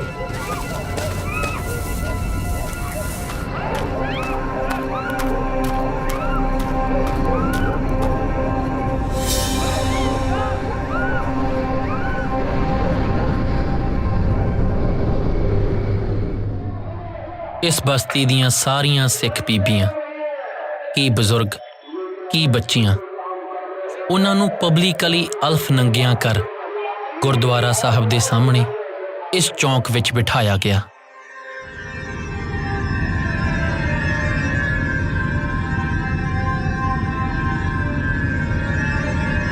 ਦੇਖੋ ਨਾ ਕੀ 23 ਸਾਲ ਦੀ ਮੇਰੀ ਉਮਰ ਸੀ, ਸਾਰੇ ਸੁੱਤਿਆ ਹੋ ਚੁੱਕੇ ਹੁੰਦੀ ਬੱਚਿਆਂ ਨੂੰ। ਪੂਰੀ ਰਾਤ ਤਮਾਸ਼ਬੀਨ ਬਣੀ ਭੀੜ ਦੀਆਂ ਅੱਖਾਂ ਦੇ ਸਾਹਮਣੇ ਉਹਨਾਂ ਨਾਲ ਗੈਂਗਰੇਪ ਕੀਤੇ ਗਏ।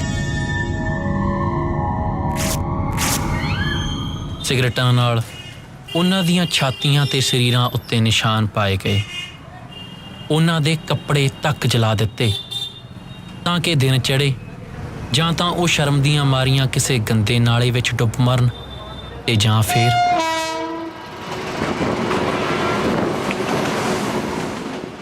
The machinery of India has been very consistent, is the word I want to use, in how it's represented atrocities, how it continues to conceal, and how it continues to deny. ਤੁਸੀਂ ਜਦ government ਦੇ ਜਿਹੜੇ external ਰੂਪਸ ਨੇ ਪਾਰਟੀਆਂ ਦੇ ਰੂਪ 'ਚ change ਹੁੰਦੇ ਰਹਿੰਦੇ ਨੇ, ਗੱਲ ਆ ਜਾਂਦੀ ਹੈ ਕਿ ਸਰਕਾਰ ਦੀਆਂ ਪਾਲਿਸੀਆਂ ਕੀ ਨੇ। 3 ਕਿਸਮ ਦੀ ਮਾਈਨੋਰਿਟੀਜ਼ ਦੇ ਪ੍ਰਤੀ, ਇੱਕ ਜੈਂਡਰ ਮਾਈਨੋਰਿਟੀ ਹੈਗੀ ਆ, ਇੱਕ ਤੁਹਾਡੀ ਐਥਨਿਕ ਮਾਈਨੋਰਿਟੀ ਆ, ਤੇ ਇੱਕ ਰਿਲੀਜੀਅਸ ਮਾਈਨੋਰਿਟੀ ਆ। ਤੇ ਜੇ ਪਿਛਲੇ 47 ਤੋਂ ਬਾਅਦ ਦੇਖੀਓ ਤਾਂ ਬੜੀ ਕਲੀਅਰ ਹੈਗੀ ਆ ਕਿ ਮਾਈਨੋਰਿਟੀਜ਼ ਨੂੰ ਆਪਸ ਦੇ ਵਿੱਚ ਲੜਾ ਦਿੰਦੇ ਨੇ, ਉਹਨਾਂ ਨੂੰ ਕੁਝ ਰਾਈਟ ਦੇ ਦਿੰਦੇ ਨੇ, ਬਟ ਓਵਰਆਲ ਜਿਹੜੇ ਰਾਈਟਸ ਆ ਸ਼ੇਅਰਿੰਗ ਦੀ ਗੱਲ ਉਹ ਕਿਤੇ ਨਜ਼ਰ ਨਹੀਂ ਆ ਰਹੀ। Carnage was not a one-off event. It was not just something that happened in 84. It was followed by this kind of a very brazen cover-up in which so many institutions were involved.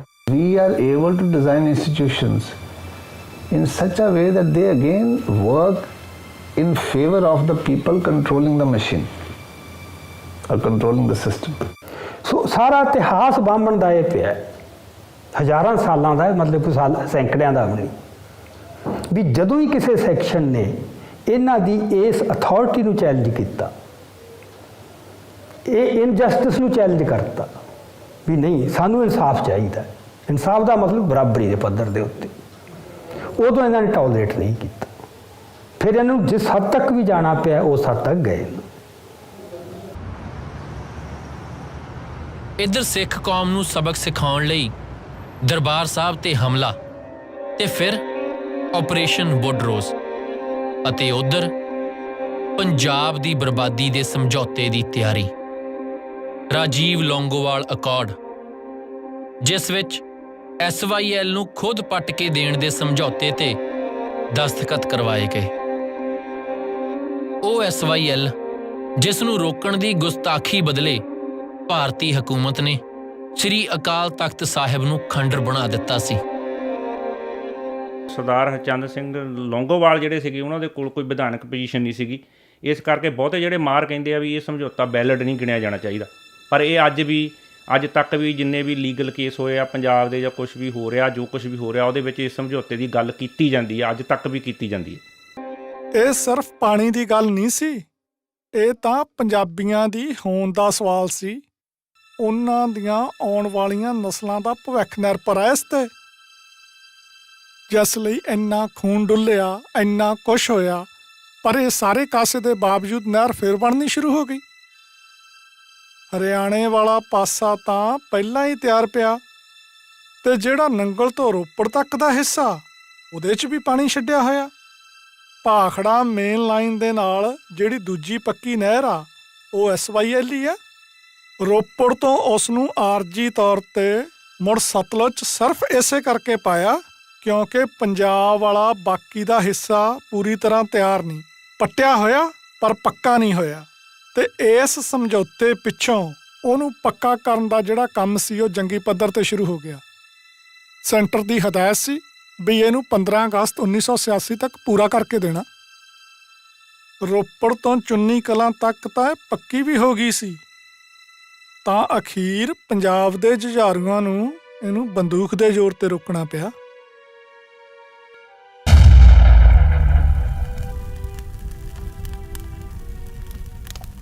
ਇਸ context ਦੇ ਵਿੱਚ ਜਿਹੜੀ ਆ militancy ਨੇ ਜਨਮ ਲਿਆ।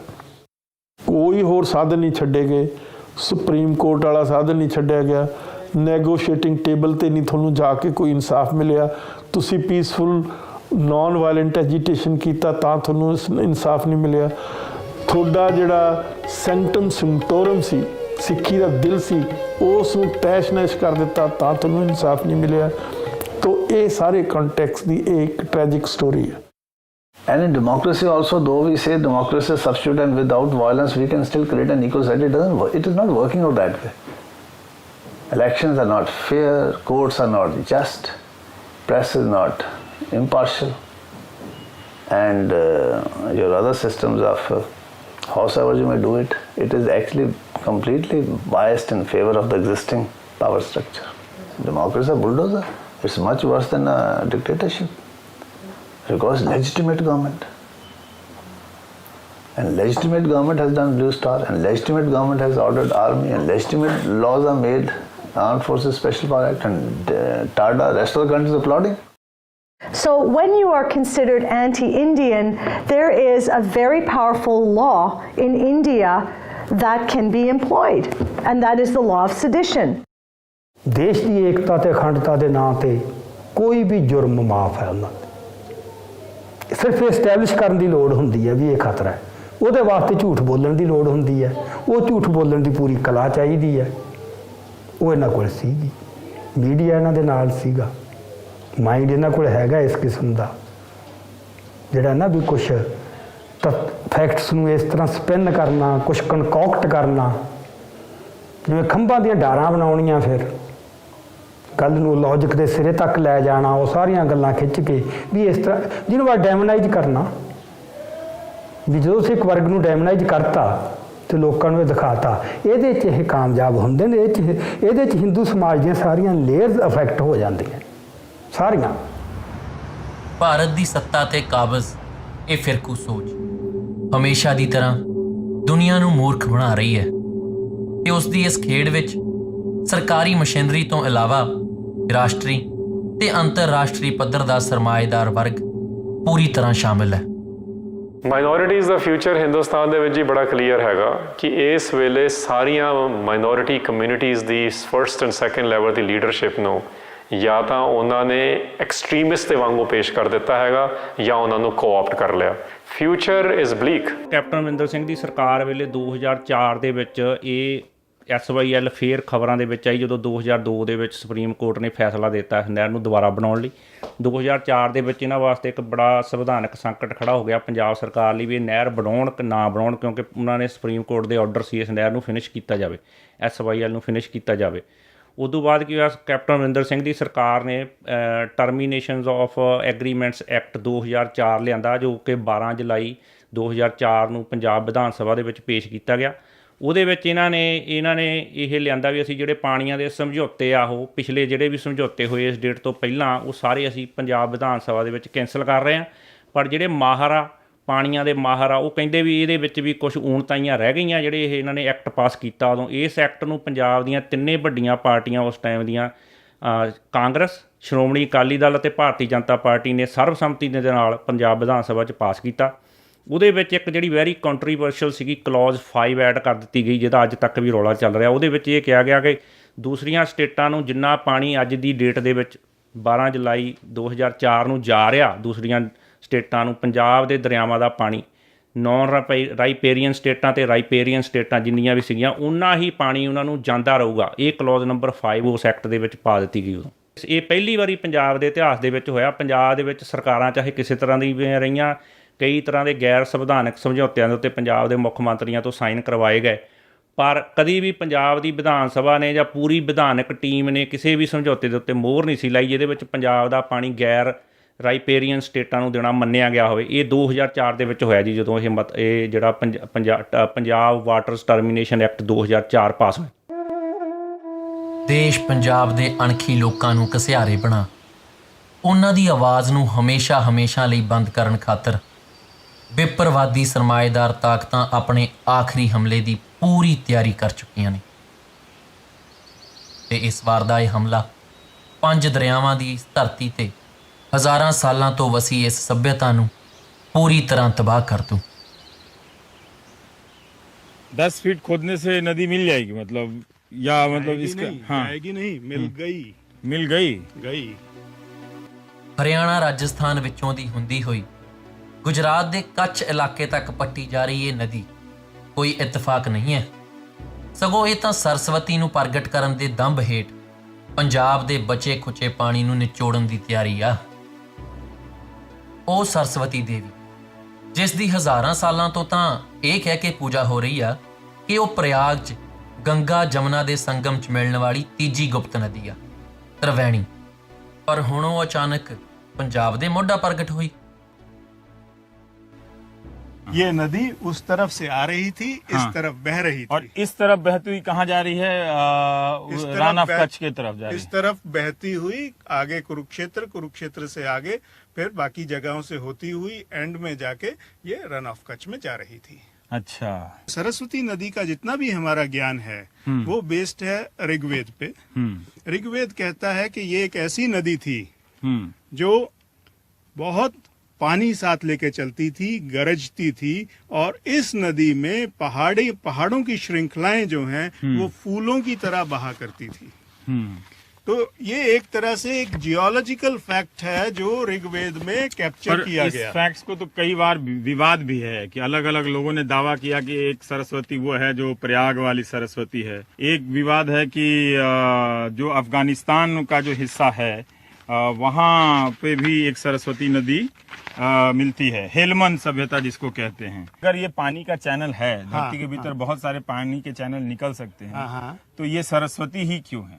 या सरस्वती है, अगर कोई कहे कि ये सरस्वती के अलावा कुछ और नदी हो सकती है, तो आपका तात्कालिक या प्रमाणिक जवाब क्या हो सकता है? मेरा जवाब ये है कि ये जो नदी है इसके अंदर ये कहना कि ये सरस्वती नहीं है,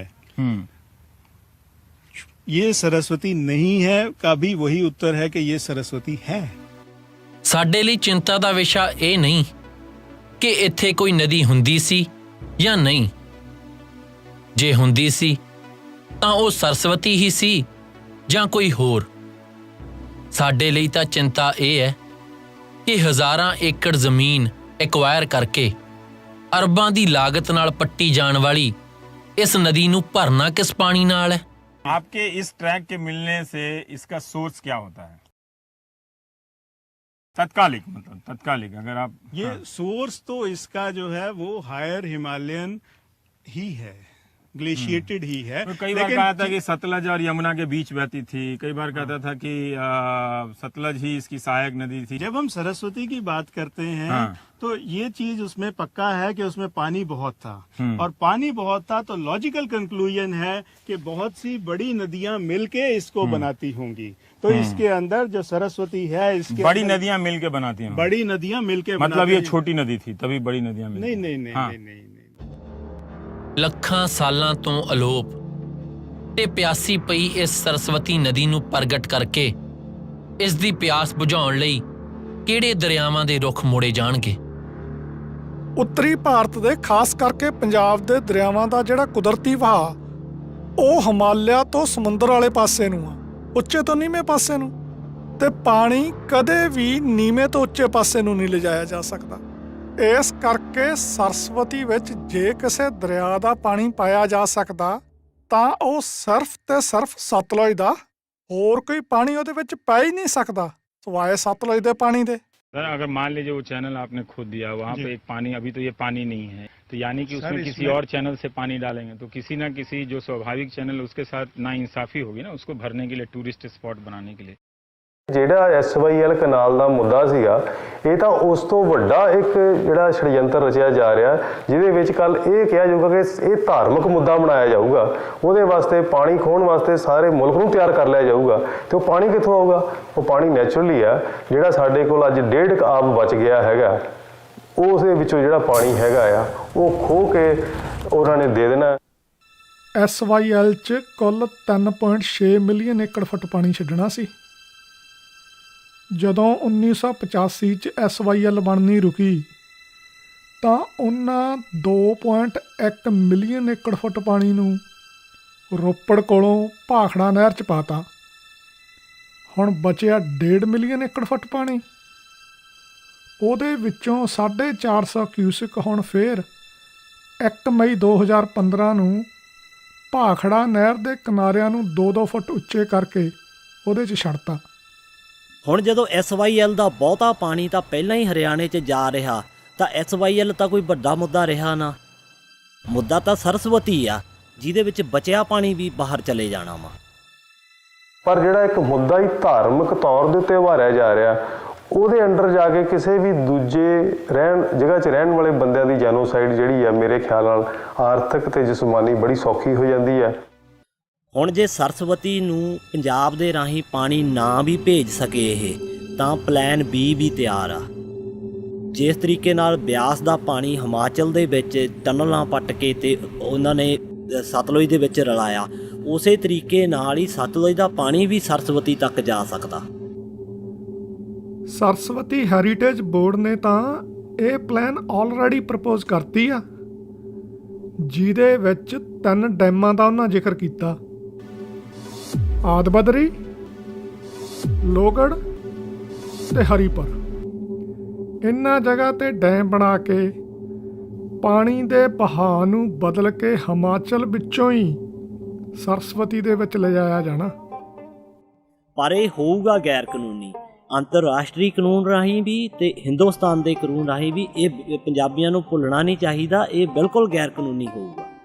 ਰਿਪੇਰੀਅਨ ਕਾਨੂੰਨ ਮੁਤਾਬਕ ਹਿਮਾਚਲ ਸਿਰਫ ਆਪਣੀਆਂ ਜ਼ਰੂਰਤਾਂ ਲਈ ਆਪਣੇ ਹਿੱਸੇ ਦਾ ਪਾਣੀ ਵਰਤ ਸਕਦਾ, ਪਰ ਉਹ ਪਾਣੀ ਦੇ ਕੁਦਰਤੀ ਵਹਾਅ ਨੂੰ ਰੋਕ ਕੇ ਜਾਂ ਬਦਲ ਕੇ ਗੈਰ ਰਿਪੇਰੀਅਨ ਸਟੇਟਾਂ ਨੂੰ ਨਹੀਂ ਦੇ ਸਕਦਾ, ਕਿਉਂਕਿ ਉਸ ਪਾਣੀ ਤੇ ਹੱਕ ਲੋਅਰ ਰਿਪੇਰੀਅਨ ਰਾਜ ਦਾ ਹੁੰਦਾ, ਜਾਣੀ ਕਿ ਪੰਜਾਬ ਦਾ।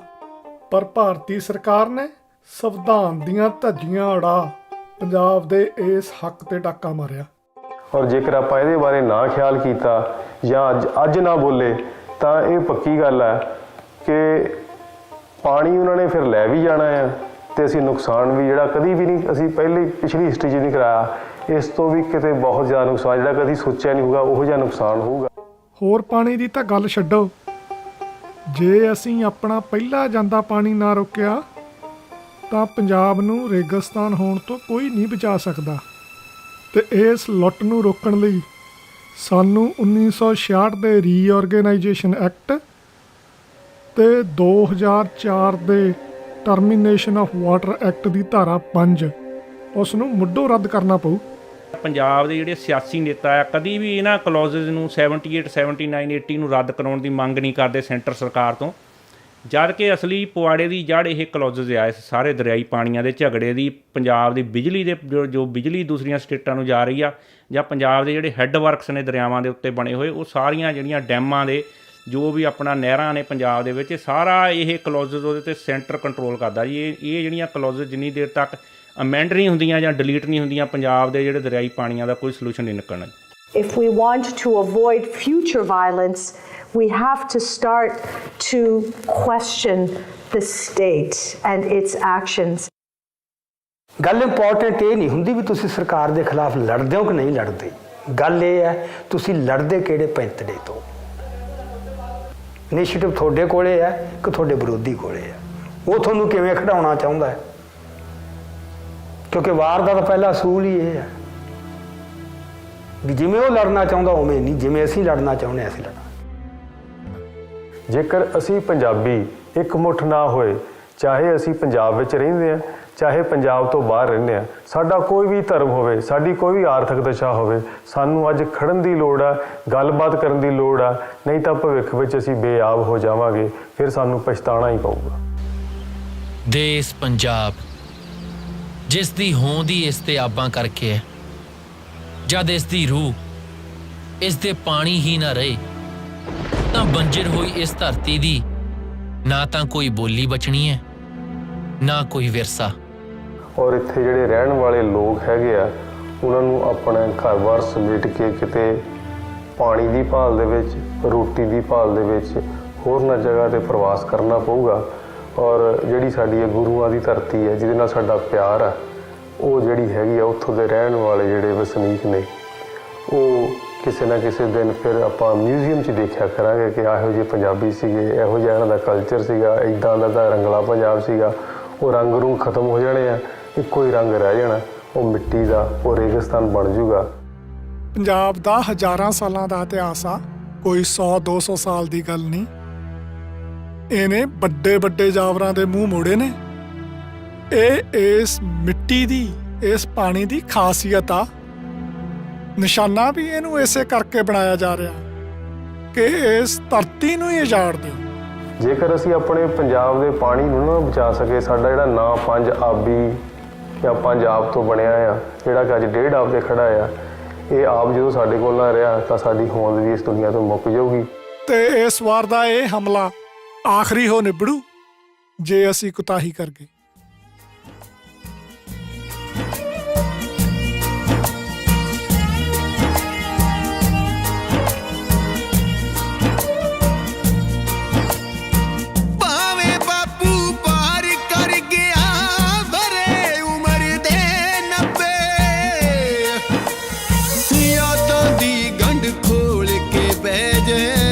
ਵਿਛੜੇ ਹਾਣੀ ਲੱਭੇ, ਅੱਜ ਵੀ ਬਾਤ ਸੁਣਾਉਂਦਾ ਰੋ ਪੈ ਤਾਰੀ ਤੇ ਰਮਜ਼ਾਨੀ ਦੀ।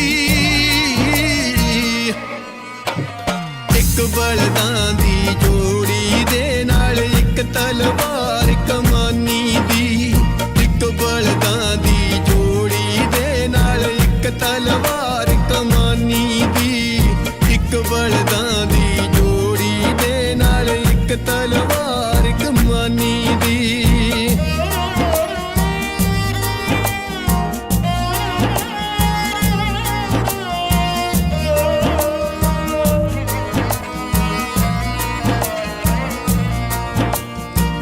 ਕਿੰਨੀ ਵਾਰੀ ਧਰਤ ਮੇਰੀ ਏ ਗਈ ਲਹੂ ਨਾਲ ਰੰਗੀ, ਇੱਕ ਸੁਪਨੇ